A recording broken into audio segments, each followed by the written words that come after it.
Senator Bam, ano pong masasabi niyo tungkol po dun sa mga komento ng Presidente tungkol po dun sa mga classroom natin?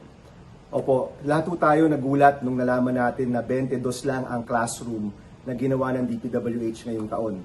Ang backlog po natin, 145,000 pataas. Kaya yung 22 na paggawa ng DPWH, hindi po talaga yan katanggap-tanggap. Mahalaga po na ilagay na lang po natin yung responsibilidad ng paggawa ng classroom sa mga grupo at tao na kaya talagang gawin ito sa madaliang panahon at sa tamang presyo.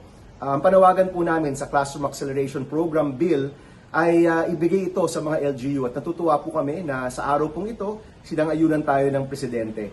And we're hoping po na dahil po nag-agree na po tayo dito, isi-certify po niya na urgent ang Classroom Acceleration Program para sabay-sabay po tayong gagawa ng mga classroom para sa ating mga kabataan. Mga local government unit, mga NGO na may track record, sabay-sabay po yan para ma-address po natin yung napakalaking problema po natin sa edukasyon.